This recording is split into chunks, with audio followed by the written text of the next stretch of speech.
إن كنتم تحبون الله فاتبعوني يحببكم الله ويغفر لكم ذنوبكم والله غفور رحيم صدق الله العلي العظيم وقال النبي صلى الله عليه وسلم لا يؤمن أحدكم حتى أكون أحب إليه من والده وولده والناس أجمعين أو كما قال النبي صلى الله عليه وسلم সকলে আমার সঙ্গে জিকির করেন লা ইলাহা ইল্লাল্লাহ মন খুলে আওয়াজ এত মোটা আওয়াজ চেকুন করেন ইল্লাল্লাহ লা ইলাহা ইল্লাল্লাহ লা ইলাহা ইল্লাল্লাহ আগে বসে লা ইলাহা ইল্লাল্লাহ হাতে করো হাতের কাজ আমার সাথে সবাই একসাথে হাতে করো হাতের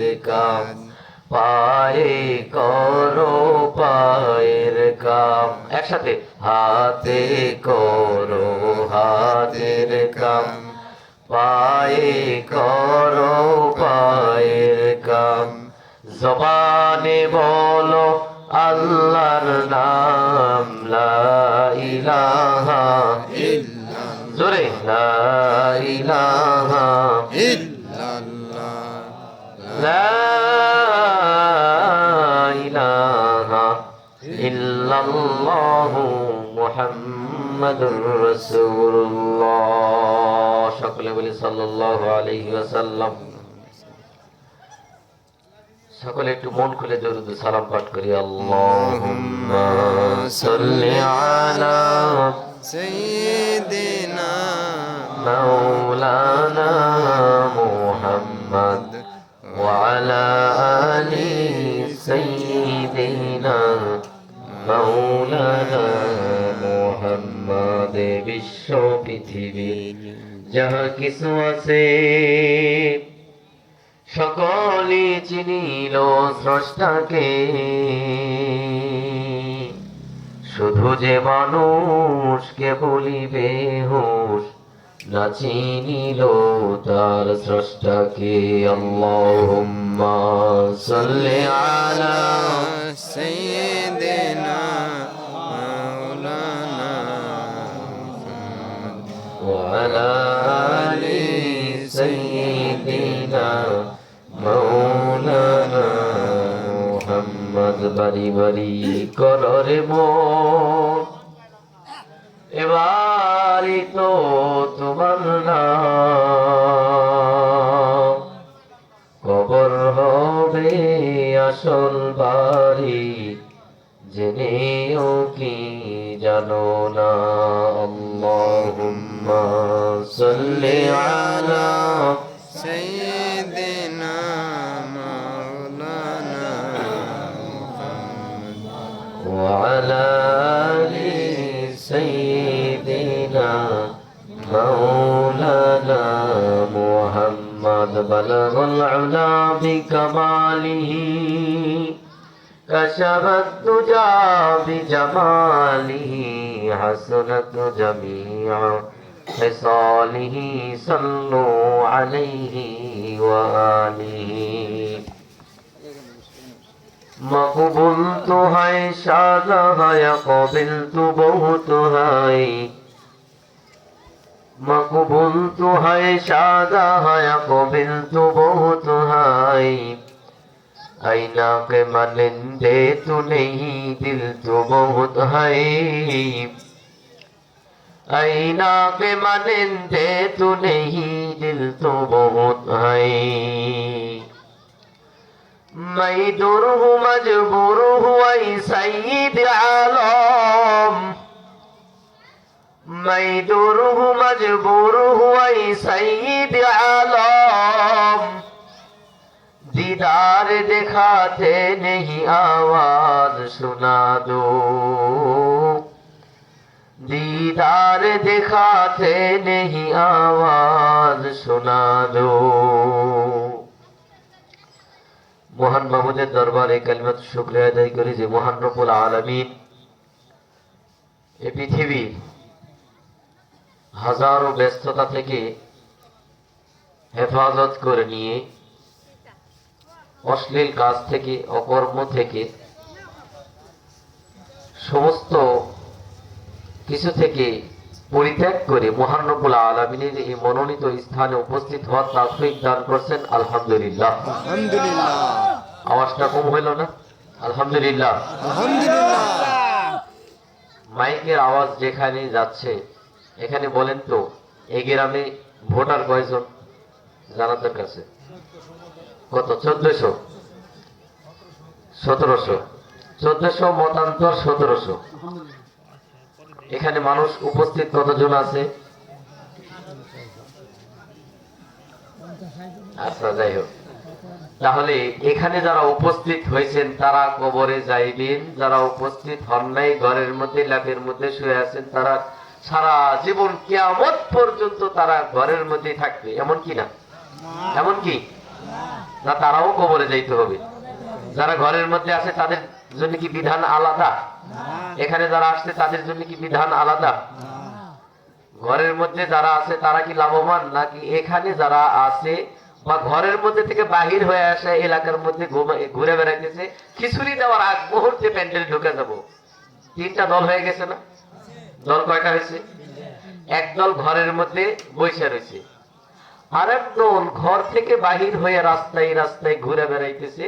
খিচুড়ি দেওয়ার আগ মুহূর্তে আমরা মাহফিলে উপস্থিত হয়ে যাব, জোরে বলেন ঠিক কিনা? আর আরেক দল যারা আল্লাহর রাসূলকে পাওয়ার জন্য, আল্লাহকে পাওয়ার জন্য আসতেন, মূলত এটাই উদ্দেশ্য, তারা খিচুড়িও পাবে, আল্লাহকেও পাবে, আল্লাহর রাসূলকে পাবে, সব নিয়ে ঘরে যাবে। জোরে বলেন সুবহানাল্লাহ। লাভবান কারা বেশি? আমরা বেশি। জোরে বলেন ঠিক কিনা? তাহলে দেখেন, অনেকে হয়তো বা রাস্তায় আসতেছে, মন খারাপ করলে আসতেছে, হয়তো বা আসতে একটু দেরি হইতেছে, খিদা লাগছে, কিছু খেয়া বসবে, এরকম আছে, তাই না? এই ওই যে ভাইরা আসতেছে, আলহামদুলিল্লাহ কোন? আলহামদুলিল্লাহ। যাকে সৃষ্টি না করলে আমি, আপনি, চাঁদ, সূরজ, বৃক্ষ, রাজি, তরু, লতা, আমার আপনার জীবনের কোনো অর্থই হইতো না সে রাসূল আকরাম সাল্লাল্লাহু আলাইহি সাল্লামের রওজাতুল আতহারে সকলে মন খুলে প্রাণ খুলে মুসলমান ঘরের সন্তান হয়ে ঈমানের আওয়াজকে উচ্চ করে এক কণ্ঠে এক আওয়াজে বলি আল রাসূল সাল্লাল্লাহু আলাইহি সাল্লামের সেই রওজাতুল আতহারে দরুদ ও সালাম পাঠ করে সকলে বলে সাল্লাল্লাহু আলাইহি সাল্লাম। আপনারা খুশি না বেজার? খুশি। কিসের জন্য খুশি? যে আমরা সারাদিন কাজ করি মাঠে ময়দানে, সব কৃষক মানুষ না, এখানে কৃষক মানুষ, সারাদিন মাঠে ময়দানে কাজ করি, এই কিছুটা সময় আল্লাহ রাসূলকে পাওয়ার জন্য একটা মজলিসে উপস্থিত হয়েছি, এসে ভাগ্য আমার আর জীবনে কি হইতে পারে। এখনই কত মানুষ রাত্রি বেলা ঘুমায়, সকালবেলা মাইকের মধ্যে আওয়াজ হয় কি নাই? জোরে বলে ঠিক কিনা? মাহফিলে আসছে সেজদারত অবস্থায়, রুকুর অবস্থায়, গান্ডাজ না অবস্থায়, যাত্রা প্যান্ডেল অবস্থায় মানুষ আসছে, যাওয়ার ক্ষমতা। তাহলে এমন একটা মজলিসে উপস্থিত হইতে পারছি, এখান থেকে যদি আমরা যা ঘুমাই সারাটা রাত নফল ইবাদতের মধ্যে লিপিবদ্ধ হয়ে যাবে। জোরে বলেন সুবহানাল্লাহ। এখনো যারা বাহিরে ঘুরে বেড়াইতেছি, মেহেরবানি করে আসলে ভালো হয়। জোরে বলেন ঠিক কিনা? আলোচনা আল্লাহ রাসূল সাল্লাল্লাহু আলাইহি সাল্লামের হাদিস ও মহান স্রষ্টার গ্রন্থ থেকে কিছু আংশিক তেলাওয়াত করছি, বলার জন্য চেষ্টা করব। আপনাদের জ্ঞান দেওয়ার মতো কোনো যোগ্যতা আমার নাই, সবাই আমার মুরব্বী এখানে, আপনাদের নাতির বয়সে, কারো বা সন্তানের বয়সে, কারো বা ভাই, আমি এমন বয়সে, তাই না? কথা জ্ঞান দেওয়ার মতো কোনো কিছু নেই। কিন্তু দেখেন, প্রত্যেকটা মানুষ তার উত্তীর্ণর পিছনে, তার সাফল্যের পিছনে একজন মানুষ ব্লাড লাইন থাকে। জোরে বলেন ঠিক কিনা? আমি হাফেজ হয়েছি, আমার পিছনে একজন হুজুর ছিল যিনি আমাকে শাসন আদর দুটাই করছেন। এর পরিণতি কত মানুষ ছুটে যায়, কত মানুষ, কত ছাত্র 30 পারা 29 পারা পড়া আর হাফেজ হওয়ার ভাগ্য হয় না। কত মানুষ 25 পারা পড়ে, কেউ 20 পারা পড়ে, কেউ 10 পারা পড়ে, আছে না এরকম? কেউ ক্লাস 5 পাস করে, কেউ 8 পড়ে, কেউ এসএসসি দেয়, তাই না?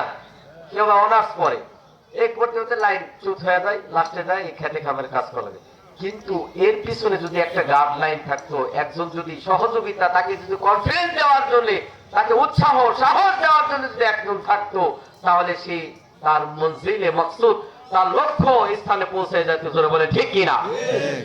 অনুরূপ ভাবে মহান স্রষ্টাকে পাইতে হলে, তার অনুসরণ করতে হলে, মহান স্রষ্টার সেই স্বাদ, মহান স্রষ্টার সেই মহাব্বত, রাসূল আকরাম সাল্লাল্লাহু আলাইহি সাল্লামের সেই মহাব্বত পাইতে গেলে পিছনে একজন গাইডলাইনের দরকার আছে। জোরে বলেন ঠিক কিনা? এই সেই সম্পর্কে আমি কিছু শিখছি। আমার পরম দরদি বন্ধু আমার পিছনে যিনি আছেন, আমার গাইডলাইন যিনি দিচ্ছেন, এটাকে বাংলা ভাষায় আমরা সাধারণ মানুষ, আমরা কেউ বা বলি পীর, কেউ বা বলি মুর্শিদ, কেউ বা বলি শায়েখ, কেউ বা বলি ওস্তাদ, কেউ বা বলি টিচার, বিভিন্ন নাম ধরে, ঠিক কিনা ভাই? এখন যদি মনে করেন যে স্কুলে গেলাম, যা টিচারে যা বললাম যে ভাই কেমন আছেন, কথা বোঝার চেষ্টা করেন। আমার যে শিক্ষক, তাকে যা বললাম ভাই কেমন আছেন, উনি কি করবে? হতভম্ব হয়ে যাবে না? কিং কর্তব্য বিমূঢ় হয়ে যাবে। জোরে বলে ঠিক কিনা? কবে হাই হাই কয় কি, সারা জীবন আমার সবাই সার সার কইলো, তুমি কোথায় থেকে আসলে বাবা যে তুমি আমার এই ভাই কইলা? হয়তো বা বলবে যে ওর মাথার সমস্যা হয়েছে, পাবনা নিয়ে যাও, অথবা মানসিক হাসপাতালে ভর্তি করে দাও। এমনই নেই, এমন না যে প্রত্যেকটা ক্ষেত্রে ক্ষেত্রে একজন করে সম্মানিত মানুষ আছে, তারা আলাদা আলাদা উপাধি আছে। জোরে কোন ঠিক কিনা? যে দুনিয়া হাসিলের জন্য যদি একজন মানুষের উপাধি থাকতে পারে, টিচার, শিক্ষক, তাহলে যে মাবুদ আপনাকে সৃষ্টি করছে, আমাকে সৃষ্টি করছে, আমার হায়াত, আমার মৌত, আমার জীবন, আমার মরণ, আমার খাওয়া, আমার প্রত্যেকটা শ্বাস নিঃশ্বাস চলতেছি, প্রত্যেকটা ধাপ দিতেছি, চোখের আওয়াজ, চোখের জ্যোতি, মুখের জবান শক্তি, কর্ণ শক্তি, জিহ্বার স্বাদ যিনি দিচ্ছে, তার হুকুমে হচ্ছে, তাকে পাওয়ার জন্য কি কোন গাইডলাইনের দরকার আছে না নাই? তাকে পাইতে গেলে একজন মানুষকে ধরতে হবে, সেই মানুষের একটা উপাধি আছে না নাই? সাধারণ common sense is the uncommon thing. সাধারণ জ্ঞান অসাধারণ বস্তু। বুঝলে বুঝপাতা, না বুঝলে সবাই জানেন, জানা কথা। ধরে বলেন ঠিক কিনা? আমরা হলো সাধারণ মানুষ। কাহিনী আমার যিনি পরম দরদি বন্ধু, ওনার কাছ থেকে, না যে যে কাছ থেকে শিখছে সে তো তার কথাই বলবে। আপনি যার কাছ থেকে গোল্ডেন এ প্লাস পাইছেন, ভালো রেজাল্ট করছেন, আপনি কি তার কথা বলবেন না অন্য মানুষের কথা বলবেন? যে আমি ওনার কাছে কিছু ভালো রেজাল্ট করছি, তুমি ওর কাছে যাও। আমি যার কাছে যে আল্লাহ আল্লাহ রসুলকে পাইছি, আল্লাহ আল্লাহ রসুলের আদর্শে আদর্শিত হয়েছি, মহান সত্তার হুকুম পৃথিবীর বুকে বাস্তবায়ন করার জন্য নিজের জীবনকে বাজি রাখতেছি, আমি তো তারই কথা বলবো। জোরে বলে ঠিক কিনা? তাহলে দেখেন, আমি বলতেছিলাম যে আমরা সাধারণ মানুষ, সারাদিন মাঠে ময়দানে কাজ করি, যেমন কোরআন শরীফ পড়তে পারি না, সহি শুদ্ধ না, একটু মাঝে মধ্যে আল্লাহর কাছে দাঁড়াইয়া কিন্তু মনটা অনেক ভালো, দুনিয়াবি কোনো পেঁয়াজ নাই, একটু রাত্রে দাঁড়াইয়া আল্লাহ, সারাদিন কাজ করি, আমরা তো অসহায়, আমরা তো কোরআন শিক্ষার সময় পাই না, ছোটবেলার থেকেই তো আমরা ওইরকম শিক্ষা হয় নাই, যে আল্লাহ তুমি আমারে মাফ করে দাও, দাড়িগুলা সাদা হয়ে গেছে, চোখের জুতোগুলা কমে গেছে, আল্লাহ দিন দিন তো তোমার কাছেই চলে যাচ্ছি, প্রত্যেকটা সময় যাচ্ছি, হায়াত বাড়তেছে না, আমার নির্দিষ্ট সময় থেকে হায়াত কমতেছে। ইদা জা আজালুহুম লা ইস্তাখিরুনা সাআতাও ওয়া লা ইস্তাকদিমুন, 1 ঘন্টা আগেও না 1 ঘন্টা পরেও না, যথা সময় নিয়ে যাওয়া হবে। এই যে আবেগ যখন বলবেন, তখন আল্লাহ বলবেন যা মাফ, সুবহানাল্লাহ। এই আর কি কাহিনী। তাহলে আমরা সাধারণ মানুষ, আমি যদি আইসা আপনাকে মাসলা দিই, এই যে ভাই আপনি দাড়ি রাখেন নাই, আপনি তো ফাসিক হয়ে গেছেন, এই যে ভাই আপনি নামাজ পড়েন নাই, নামাজ বাদ দিয়ে মাঠের মধ্যে কাজ করতেছেন, আপনি তো কাফের হয়ে গেছেন, এই যে ভাই আপনার মুখে বিড়ি, আপনি তো বিড়ি খাইতেছেন, আপনি তো গুনাহে কবিরা করতেছেন, ভাই আপনি তো কাজটা ঠিক, আপনি কি আমি হুজুর আমার কাছে আর আসবেন কোনোদিন? আপনার যদি আমি ভালোবাসা দিয়া, আদর দিয়া, স্নেহ দিয়া, মায়া দিয়া, মমতা দিয়া, আল্লাহ রসুলের আদর্শ, কোন আদর্শ? কোন আদর্শ? কি আদর্শ? ওই যে মসজিদে নববীর মধ্যে একজন বেদুইন কাফের প্রস্তাব করে দিয়েছিল। আপনারাই বলেন, আমরা এখানে মনে করেন যে নামাজ পড়তেছি, এমন তো অবস্থায় একজন হিন্দু ভাই এসে প্রস্তাব করে দেয়, আপনি তাকে কি করবেন? ধর, ধরো তারে, আওয়াজ একটাই হবে, ধর রে, জোরে বলে ঠিক কিনা? আমরা এই নামাজ পড়ি, যে মালিক তাকে সেজদা করি, তুমি নিয়ে এসে প্রস্তাব করে দাও। ওমর রাদিয়াল্লাহু তাআলা তরবারি ইয়া রাসূলুল্লাহ হুকুম দেন, কাল্লা উড়িয়ে দেয়। আল্লাহ রাসূল সাল্লাল্লাহু আলাইহি সাল্লাম বললেন, খামোশ হও, দাঁড়াও। ও বুঝে নাই। ও যদি বুঝতো কখনোই এখানে প্রস্তাব করতো। সে প্রস্তাব করা শেষ হলো, আল্লাহ রাসূল সাল্লাল্লাহু আলাইহি সাল্লাম বললেন, ওকে ডাক দাও। আসলো, আমরা তো এখানে ইবাদত করি, এখানে তুমি প্রস্তাব করো না। বেদুইন চলে গেল, ঘরে ফিরতে পারলো না। কাহা তার ইবাদত গারে, তারা যেই জায়গায় তার রবের স্রষ্টার ইবাদত করে, ওখানে আমি প্রস্তাব করলাম, মুহাম্মদ আমাকে কিছুই বললো না।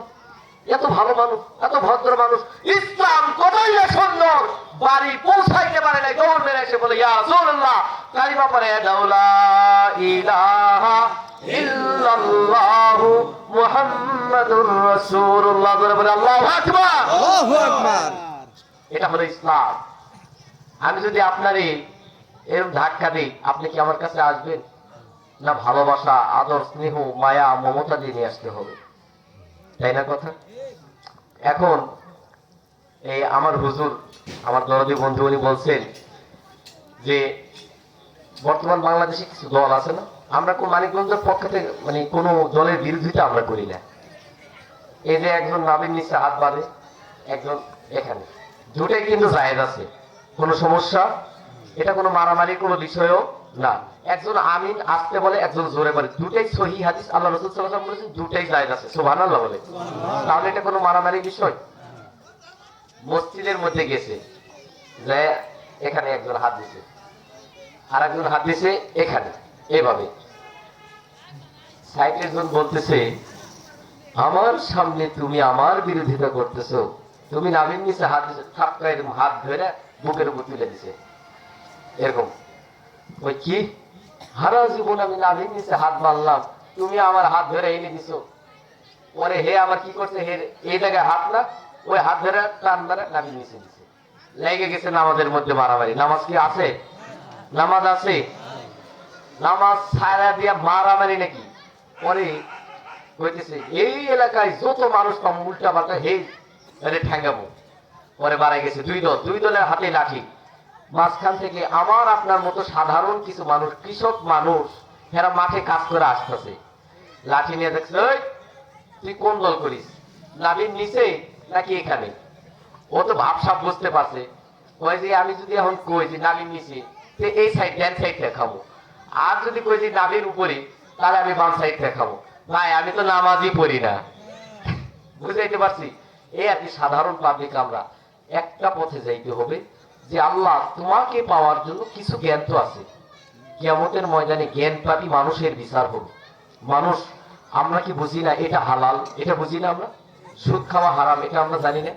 এই কিছু কিছু বিধান, কিছু কিছু বিধান, কিছু কিছু আলাপ আলোচনা যেগুলো আমরা বুঝি, এই বুঝ শক্তি দিচ্ছেন কে? আরো জোরে বলেন কে?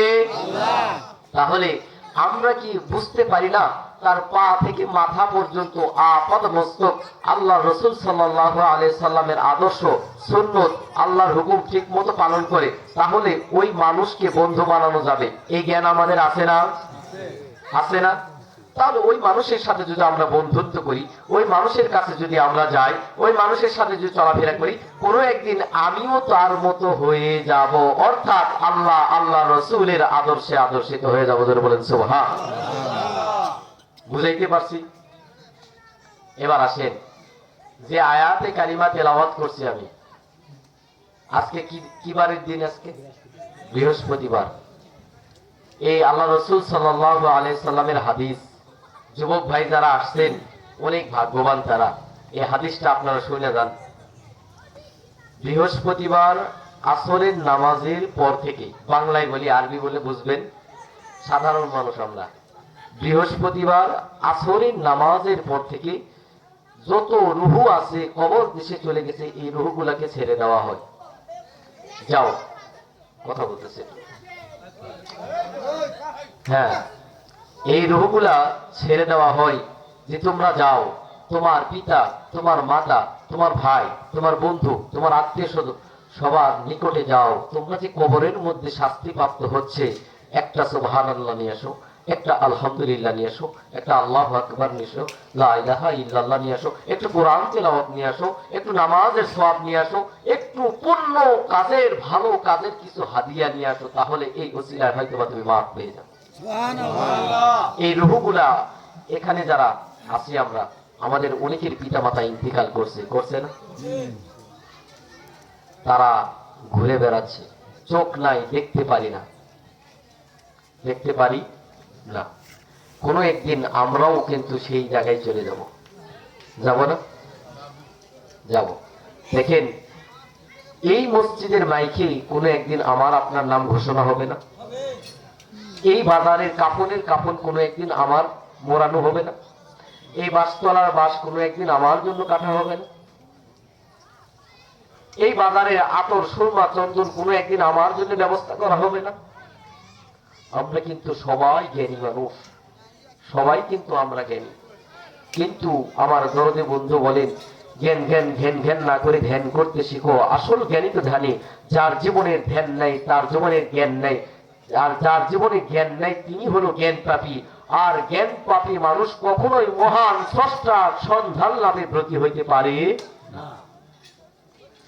মানুষ এই দিন, এই আজকের দিনে দেখেন বাংলার জমিনে না হলে 1000 মাহফিল হচ্ছে না ভাই? কিন্তু দেখেন দিন দিন মানুষ তার মনুষ্যত্বহীনতা বেড়েই যাচ্ছে, ঠিক কিনা বলে? দিন দিন মানুষ জুলুম অত্যাচার বেড়েই দিচ্ছে। এটার দ্বারা কোনো উপকার হচ্ছে না। কেন হচ্ছে না জানার দরকার আছে না নাই? দেখেন যে মানুষ জ্ঞান অর্জন করতে করতে এমন পর্যায়ে পৌঁছায় গেছে, ওই মানুষকে জ্ঞান দেওয়ার মতো কোনো কিছু নাই।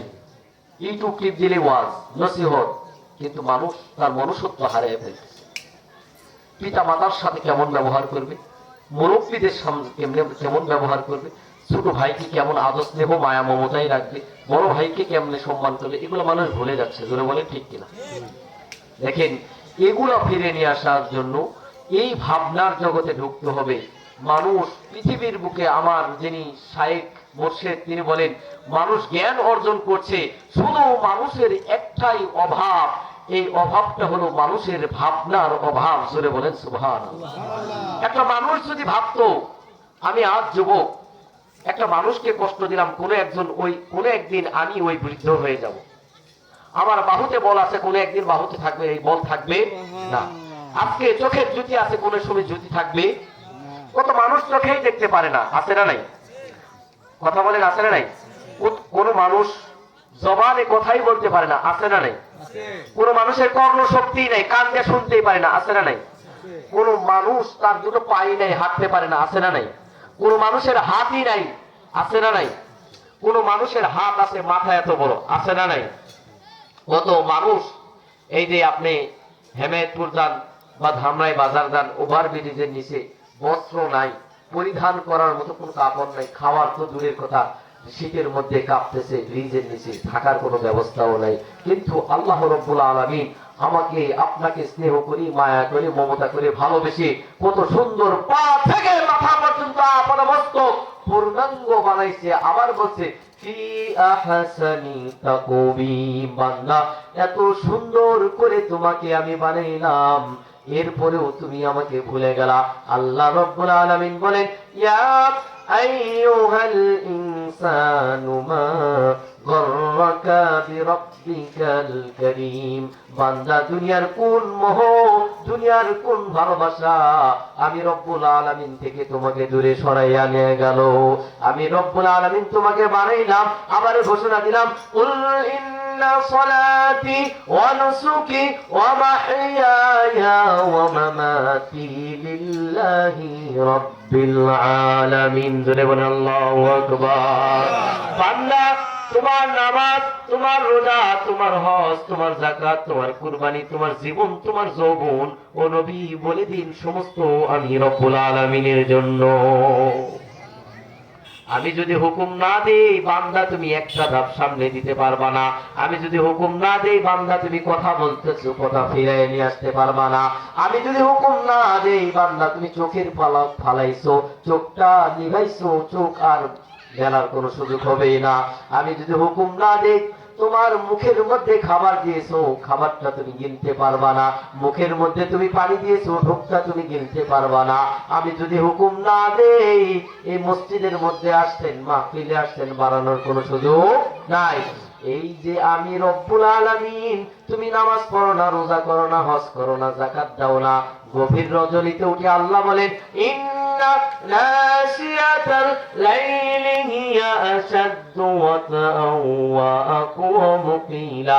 গভীর নীরবতা, নিস্তব্ধতার মধ্যে বান্দা যখন গভীর রজনীতে আকাশ বাতাস যখন ঠান্ডা হয়ে যায়, দুনিয়ার সমস্ত মানুষ যখন ঘুমিয়ে যায়, দুনিয়ার সমস্ত মানুষ যখন চুপ হয়ে যায়, তখন যে বান্দা তাই শীতের সময় ল্যাপটা ফালাইয়া দিয়া কয় আল্লাহ আমার জীবনে কত গুনাহ অপরাধ করছি, নামাজ পড়ি নাই, রোজা করি নাই, আল্লাহ আজকে আমার হজ, আজকে আমি আমার ভুল বুঝতে পারছি গো আল্লাহ, এই যে আমার ল্যাপটা ফালাইয়া দিলাম, এই শীতের রাত্রিতে তোমাকে আমি ডাক দিলাম আল্লাহ বলে, সুবহানাল্লাহ বলে, আল্লাহু আকবার বলে ডাক দিলাম।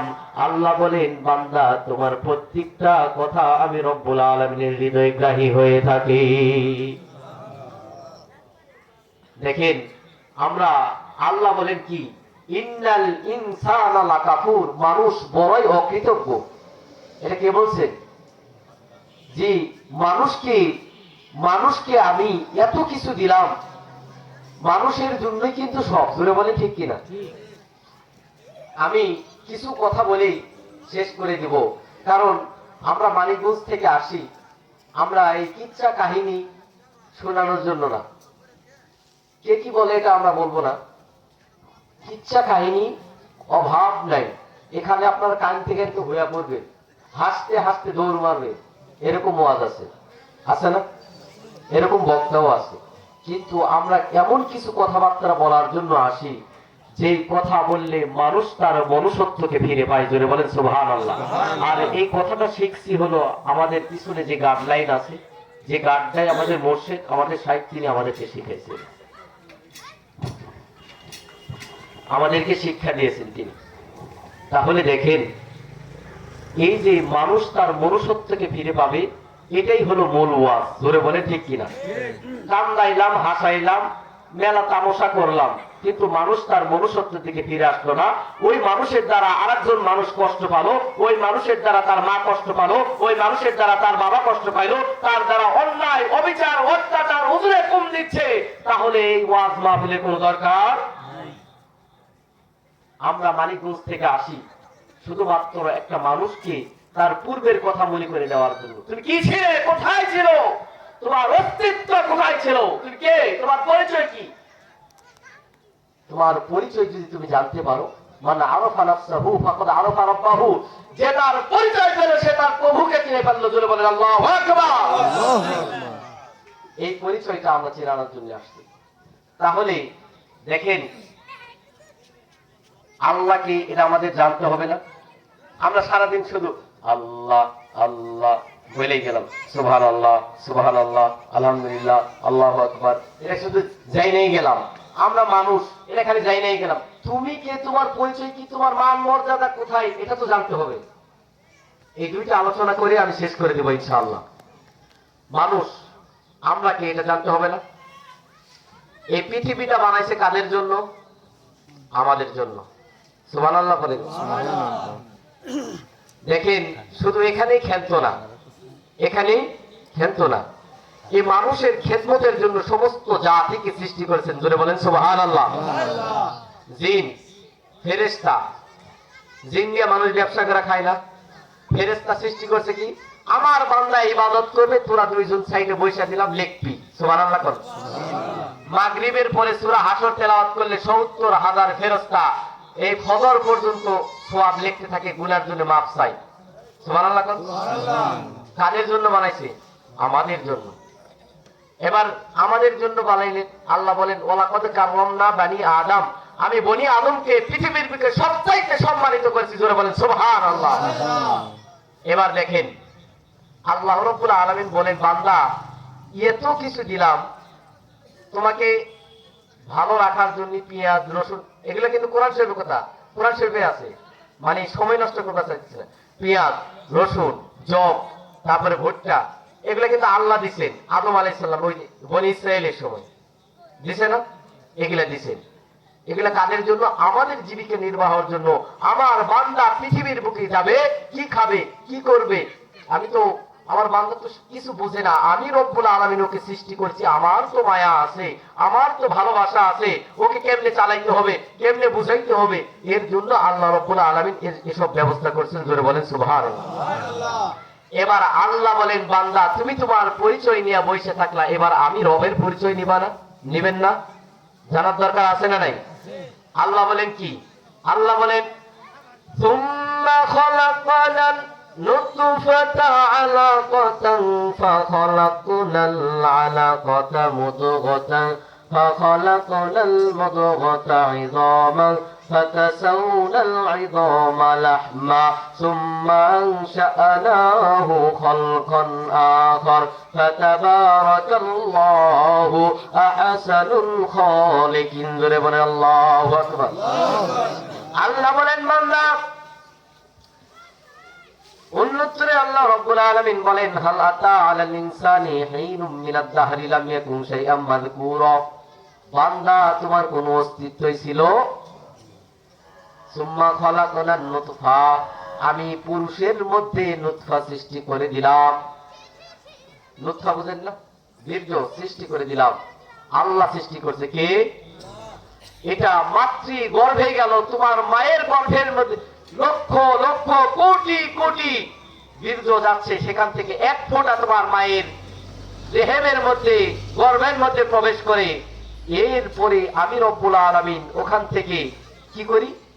আলাকা, সুম্মা খালাকনান নুতফাতা আলাকাতান, একটা রক্ত পিণ্ডতে তৈরি করি। জোরে বলেন সুবহানাল্লাহ।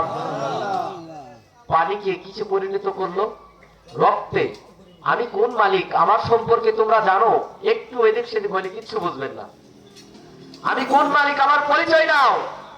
পানি কিচ্ছু ছিল না, তোমার কোন অস্তিত্বই ছিল না, কিসের দাম্ভিকতা দেখাও তুমি? পানি ছিলে তুমি সাধারণ, ওখান থেকে আমি রক্তপিণ্ডতে তৈরি করলাম, এরপরে আমি গোশত পরিণত করলাম, গোশত একটা গোশতে পরিণত করলাম, এরপরে আমি হাড্ডিতে পরিণত করলাম। জোরে বলেন সুবহানাল্লাহ। এরপরে আমি কি করলাম? ফি আহসানি তাকওয়িম। জোরে বলেন আল্লাহু আকবার।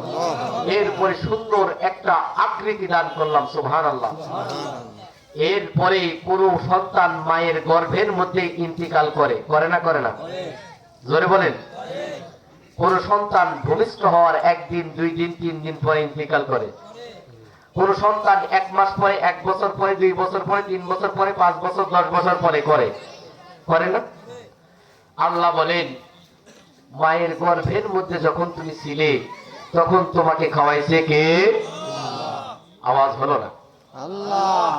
যেখানে তোমার কোনো অস্তিত্বই ছিল না, তোমার মাও, তোমার মায়ের সাধ্যের বাইরে, পৃথিবীর মানুষের সাধ্যের বাইরে মানুষের কোনো হাত ছিল না, মানুষ চাইলেও খাবার দিতে পারতো না, সেখানে খাওয়াইছে কে? আল্লাহ। আওয়াজ হলো না? আল্লাহ। যেখানে মানুষের কোনো শক্তি ছিল না, আমার কুদরতি শক্তি ছিল, আমি ওখানে খাওয়াইছি। তোমার কোনো পরিচয় ছিল না, তোমার চেহারা কি হবে তোমার মা জানতো না, অথচ তুমি মায়ের পেটের মধ্যেই ছিলে। জোরে বলে ঠিক কিনা? তোমার মায়ের পেটের মধ্যে ছিলে, তোমার মা একমাত্র পৃথিবীর বুকে সবার আগে জানার কথা তোমার চেহারা সম্পর্কে তোমার মা। জোরে বলে ঠিক কিনা? তাহলে দেখেন, এই মা কিন্তু জানতো চাইলে, কিন্তু মাও জানে না। জানেন কে? আল্লাহ। আল্লাহ বলেন ওখানে খাওয়ানোর মতো কোনো শক্তি পৃথিবীর বুকে আমি ছাড়া আর কেউ ছিল মা খাইতো মায়ের সাথে, মায়ের নাভির সাথে।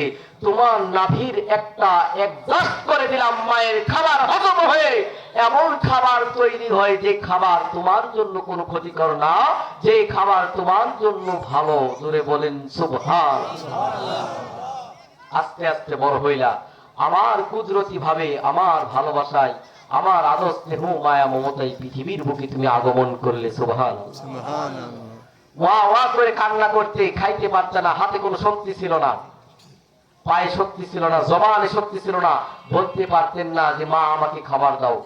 বাবা বলতো কি ওকে ঘুম পাড়ায় দাও, মা বলতো না ওকে ঘুম পাড়াও না, ওকে খাওয়ায় দাও।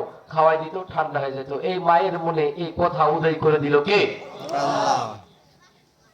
তাহলে দেখেন এগুলোই তো ভাবনা। জ্ঞান জ্ঞান না করে ধ্যান করতে শিখো। আসল জ্ঞানী তো ধ্যানী, যার জীবনের ধ্যান নাই তার জীবনের জ্ঞান নাই।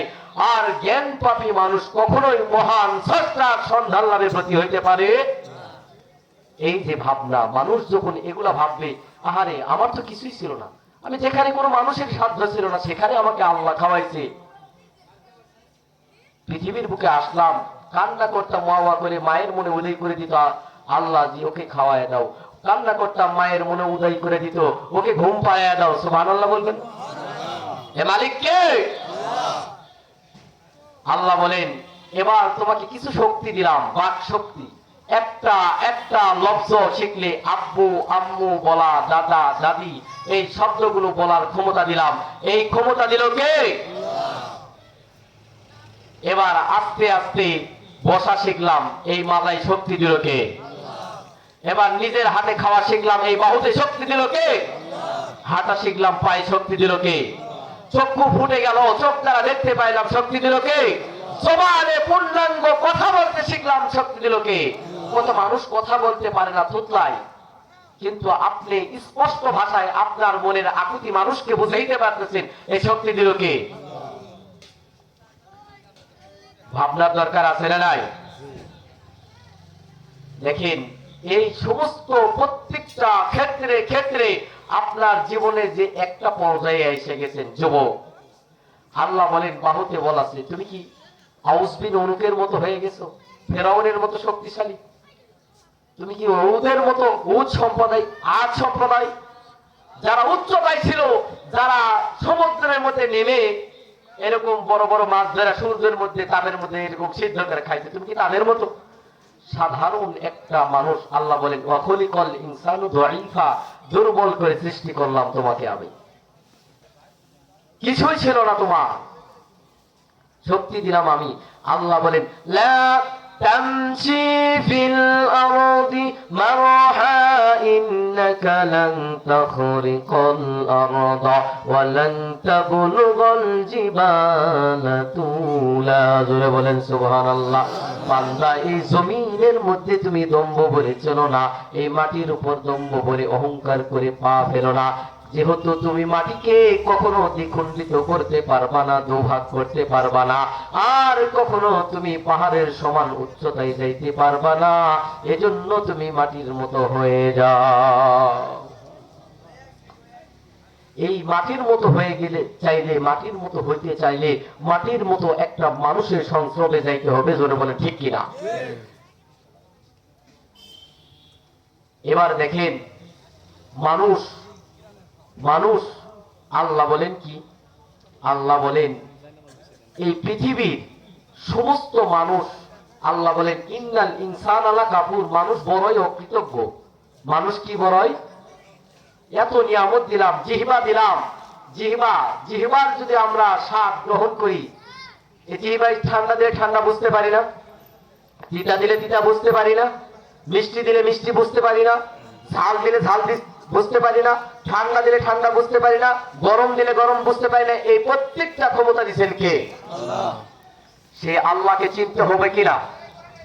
যদি না চিনা যায়, যদি না চিনা যায়, আল্লাহ বলেন নাই, মাটি বলছে হে মানুষ তুমি যতই সম্মানিত হও, আল্লাহ তোমাকে যতই সম্মানিত ঘোষণা দেখ, আমি মাটি ঘোষণা দিচ্ছি, শোনো, যে রব তোমাকে সৃষ্টি করেছে, যে রবের বন্ধু তোমাদের আদর্শের জন্য তোমাদের কাছে হেদায়েতের জন্য পাঠাইছিলেন, সে রবের পরিচয়, সে রসুলের আদর্শিত যদি না হয়ে আমি মাটির গর্ভে যদি আসো, আমি মাটি কাউকে দেখি না, কারো সম্মান আমি চিনি না, এক পাশ থেকে অন্য পাশ যদি ইনসাফগত না হয়, এমন চাপ দেব এক পাশের হার অন্য পাশে যাবে, দ্বিখণ্ডিত হয়ে যাবে, কাউকে আমি চিনি না। সে রবের পরিচয় নিয়ে দায়িত্ব হবে কিনা কবরের মধ্যে, সে রসুলের আদর্শ নিয়ে দায়িত্ব হবে কিনা। তাহলে আমি যদি সেই রসুলের আদর্শ নিতে চাই, তাহলে ওই আদর্শ কি গরু ছাগলের মধ্যে আছে? কথা বলে সাধারণ ভাবে গরু ছাগল, এই এলাকার সবচেয়ে বড় বট গাছ আছে, ওই এলাকায় সবচেয়ে বড় মৎখর, ওই এলাকার সবচেয়ে বড় গায়ক, ওই এলাকায় অনেক বড় নায়ক, যে আল্লাহ রসুলের আদর্শে আদর্শিত হয়েছেন, যাকে দেখলে আল্লাহ রসুলের কথা মনে পড়ে, যাকে দেখলে নামাজের কথা মনে পড়ে, যাকে দেখলে নবী প্রেম মনের মধ্যে উদয় হয়, তিনি হলো আল্লাহ রসুলের উত্তম আদর্শ। জোরে বলেন সুবহানাল্লাহ।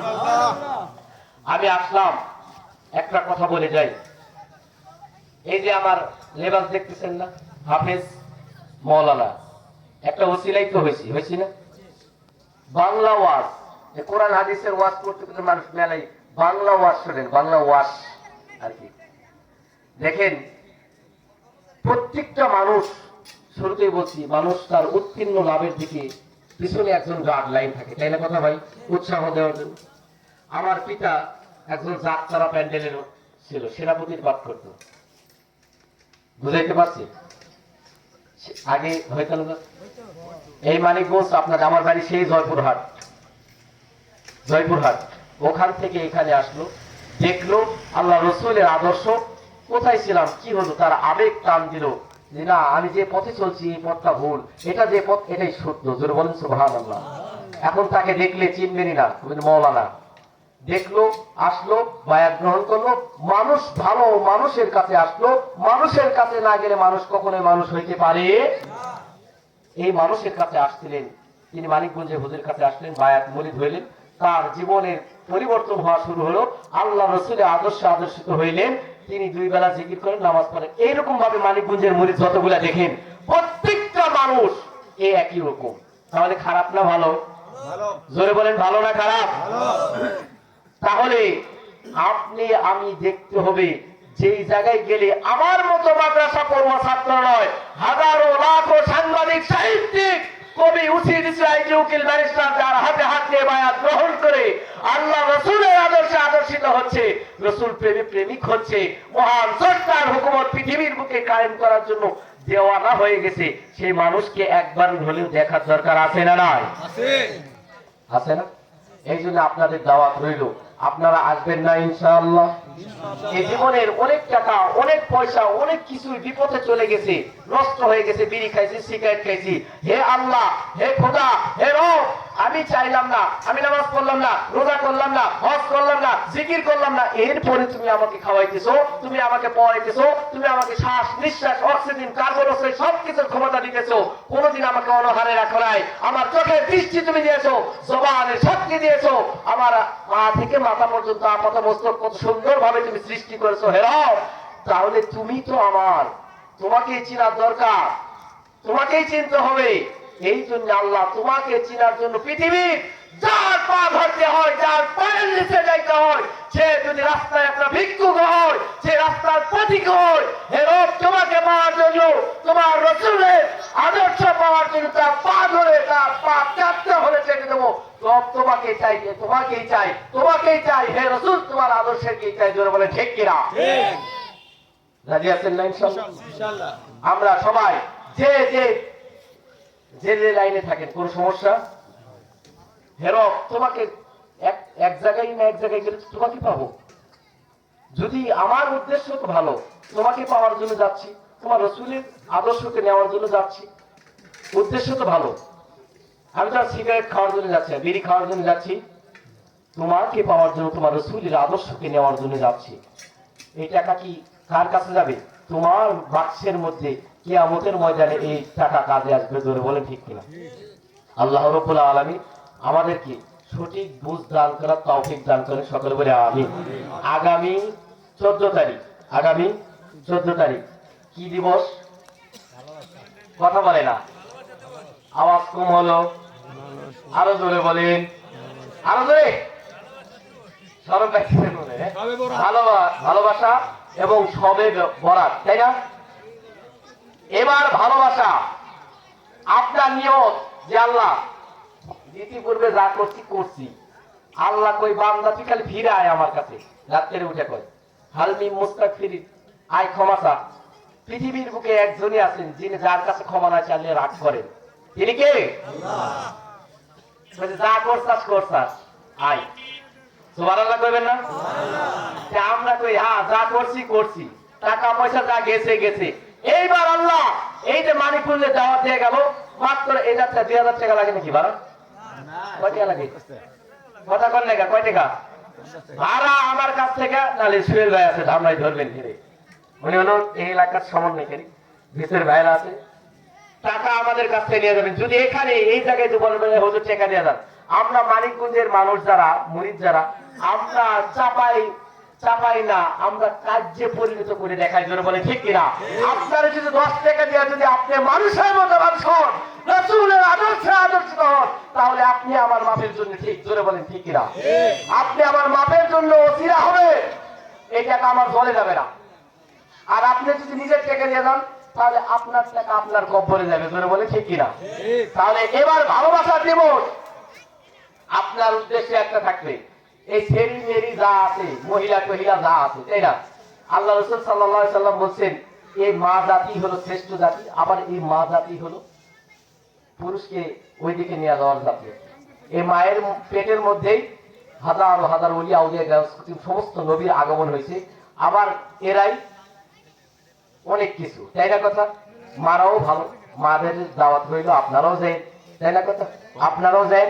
তবে শেষ কথা, আপনাদের নিয়ত এবার কালকে ফালান। এবার বলেন ভালোবাসা দিবস আল্লাহ জীবনে যা কিছু করছি, এবার ভালোবাসা হবে তোমার জন্য, হে রাসূল, এবার ভালোবাসা হবে তোমার জন্য। যে রাসূল এখনো পর্যন্ত কাঁদতেছে, ইয়া হাবলি উম্মতি, কিয়ামতের ময়দানে যে কোন নবীকে চিনবে না, কোন নবী তার উম্মতকে চিনবে না, কেউ কাউকে চিনবে না। ইয়াউমা ইয়াফিরুল মারউ মিন আখিহি ওয়া উম্মিহি ওয়া আবিহি ওয়া সাহিবাতিহি ওয়া বানি, কে বলছে? আল্লাহ বলছেন কেউ কাউকে চিনবে না, ভাইকে চিনবে না, বোনকে চিনবে না, সন্তান মা থেকে ফিরে যাবে, মা সন্তান থেকে মুখ ফিরে নেবে। সেই দিন একজন ব্যক্তি বলবে ইয়া হাবলি উম্মতি, জোরে বলে আল্লাহু আকবার, সে হলো আমার নবী। আর এই জন্য আমাদের নিয়ত পাল্টাইতে হবে, বলতে হবে হে রাসূল এবার চলছে ভালোবাসা দিবস তোমার জন্য। হে সস্তা, তোমার নামাজ পড়ি না, রোজা করি না, হজ করি না, যাকাত দেই না, ভুল বুঝতে পারছি, বয়স হয়ে গেছে, যুবক আছি, যে যেখানে আছে, এবার ভালোবাসা তোমার জন্য, এবার তোমার জন্য আমি টাকা খরচ করবো, জান বাজি, জোরে বলে ঠিক কিনা? রাজি আছে ইনশাআল্লাহ? আল্লাহু আকবার, হাত নামান। এবার আমরা যাবো ইনশাআল্লাহ আগামী 14 তারিখ মানিকগঞ্জ। ভাড়া না থাকলে বলবেন, আর থাকলে তো আলহামদুলিল্লাহ সবাই। আর আমার কথায় যদি কেউ বেদবি নিয়ে থাকেন, মাফ চাই, ক্ষমা দৃষ্টিতে। আমি আপনাদের ওয়াজ করার জন্য আসিনি, এই আমার মসজিদের কাছ থেকে আমার বন্ধু, যিনি আমার শিক্ষক, টিচার যেটাই বলেন, তার কাছ থেকে যা শিখছি সেটা বলার জন্য আসছি। বাকি আমার তৌফিক ইল্লা বিল্লাহ, আলাইহি তাওয়াক্কালতু ওয়া ইলাইহি উনীব। হযরত আসছেন, হযরতের জবান থেকে আপনারা মূল্যবান আলোচনা শুনুন।